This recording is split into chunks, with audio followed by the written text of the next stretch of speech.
بسم اللہ الرحمن الرحیم۔ السلام علیکم۔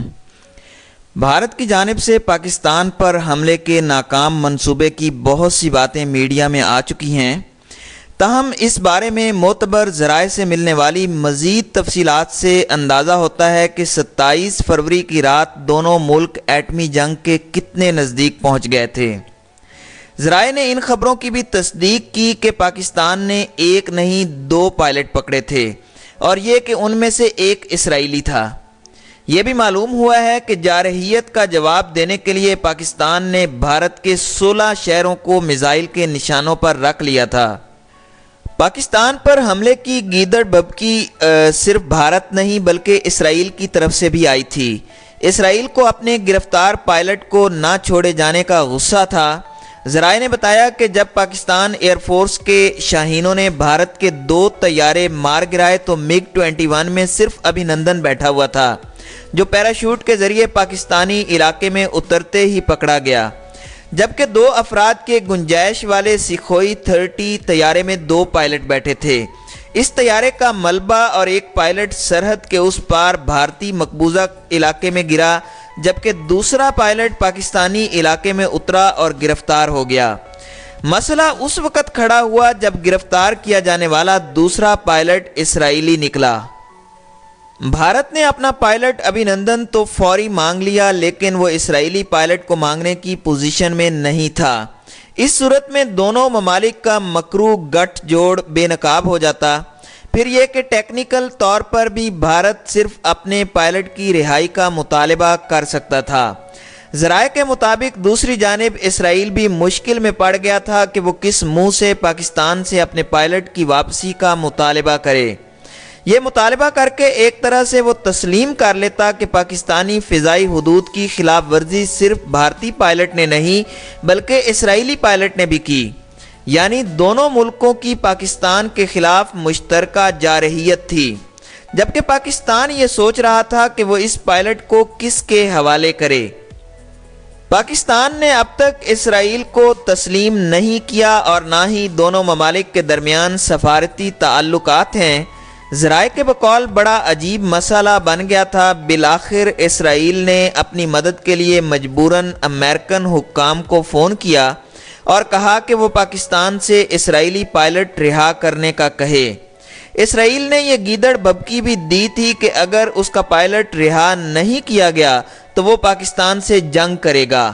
جواب میں پاکستان نے 2 ٹوک کہا کہ اگر اسرائیل نے کوئی جارحیت کی تو اس کا بھی بھرپور قوت سے جواب دیا جائے گا۔ ذرائع کے مطابق 27 فروری کو بھارت کے ممکنہ حملے سے نمٹنے کے لیے پاکستان نے 3 اقسام کے میزائل نصب کیے تھے۔ ان میں سے ایک شاہین 3 خاص طور پر اسرائیل کو جواب دینے کے لیے تھا۔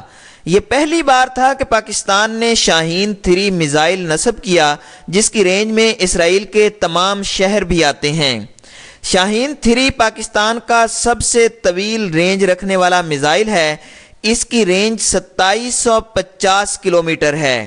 یوں شاہین 3 بھارت کے ہر کونے سے لے کر مشرق وسطیٰ اور شمالی افریقہ کے کئی حصوں تک مار کرنے کی صلاحیت رکھتا ہے۔ پاکستان نے یہ میزائل بھارتی اگنی 3 کے مقابلے پر بنایا تھا۔ ذرائع کے مطابق 2500 کلومیٹر رینج والے شاہین 2 کو موڈیفائیڈ کر کے شاہین 3 بنانے کے بعد اب پاکستان کی رینج میں نہ صرف بھارت کے تمام شہر آ چکے ہیں بلکہ خلیج بنگال میں بھارت کے دور دراز جزیرے انڈیمان اور نکوبار تک بھی شاہین 3 کی رسائی ہے۔ یہ دونوں جزیرے بھارت کے لیے اہم حیثیت رکھتے ہیں۔ شاہین 3 میزائل بنائے جانے کے نتیجے میں انڈیمان اور نکوبار جزیروں سے بھارت کی سیکنڈ اسٹرائک کرنے کی صلاحیت ختم ہو گئی ہے۔ ذرائع نے بتایا کہ ممکنہ بھارتی حملے کا جواب دینے کے لیے پاکستان نے بابر کروز میزائل بھی نصب کیے تھے، چونکہ انٹیلیجنس اطلاعات تھیں کہ بھارت پاکستان پر اپنے براہموس کروز میزائل مارنے کا ارادہ رکھتا ہے۔ بابر کروز میزائل کی رینج 450 کلومیٹر اور یہ سیکنڈ اسٹرائک کی صلاحیت رکھتا ہے، جبکہ بابر کروز میزائل کی رینج 700 کلومیٹر تک بڑھانے کی گنجائش بھی موجود ہے۔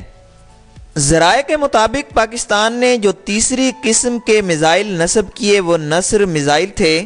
سولڈ فیولڈ بلاسٹک میزائل نصر بالکل درست نشانے کے ساتھ ٹیکنیکل وار ہیڈ یعنی چھوٹے ایٹم بم لے جانے کی بھی صلاحیت رکھتا ہے، جبکہ نصر میزائل کو اس طرح سے ڈیزائن کیا گیا ہے کہ اسے اینٹی میزائل ڈیفنس سسٹم نہیں روک سکتا۔ اس حوالے سے ذرائع نے بتایا کہ نصر میزائل کی اونچائی 1 کلومیٹر سے زیادہ نہیں ہوتی، یعنی نچلی پرواز کے ساتھ یہ ہدف کو نشانہ بناتا ہے، لہٰذا اینٹی میزائل ڈیفنس سسٹم اسے شناخت نہیں کر پاتا۔ پھر یہ کہ نصر میزائل کو توپ خانے اور J-17 اور F-16 طیاروں کے ذریعے بھی چلایا جا سکتا ہے۔ ذرائع کے بقول 27 فروری کی رات چھوٹے ایٹم بم لے جانے کی صلاحیت رکھنے والے نصر میزائل کو نہ صرف نصب کر دیا گیا تھا بلکہ فیلڈ کمانڈرز کو اسے چلانے کی اجازت بھی دے دی تھی۔ ذرائع نے بتایا کہ بھارت نے کراچی، بہاولپور اور راجستھان سمیت پاکستان میں 8 ٹارگٹ کا انتخاب کیا تھا۔ ان میں سے بھارت نے 2 اہداف فضائی حملے سے تباہ کرنے کا منصوبہ بنا رکھا تھا، جبکہ باقی 6 اہداف زمینی تھے جن پر وہ اپنے بیٹل گروپ کے ذریعے قبضہ کرنا چاہتا تھا۔ بھارت کے راجستھان ایئر بیس سے فضائی حملے کے لیے بھارتی پائلٹوں کے ساتھ اسرائیلی پائلٹ بھی موجود تھے۔ اس کے جواب میں پاکستان نے بھارت کے جو 18 اہداف منتخب کیے تھے ان میں ممبئی، کلکتہ، دلی، راجستھان، لکھنؤ اور بنگلور سمیت 16 بھارتی شہر شامل تھے۔ ذرائع کے بقول پاکستانی نیوکلیئر ڈاکٹرائن کے مطابق اسلام آباد حملے میں پہل کرنے کا حق رکھتا تھا۔ حملے میں پہل نہ کرنے کے عالمی معاہدے پر بھارت نے دستخط کر رکھے ہیں، لیکن پاکستان نے تاحال اسے سائن نہیں کیا۔ ذرائع کے مطابق اس کے باوجود صبر و تحمل کی پالیسی کے تحت 27 فروری کی رات کو یہ طے کیا گیا تھا کہ حملے میں پہل نہیں کی جائے گی۔ اگر اسرائیل یا بھارت کی جانب سے جارحیت کی جاتی ہے تو اس صورت میں ہی 3 گنا زیادہ طاقت سے جواب دیا جائے گا۔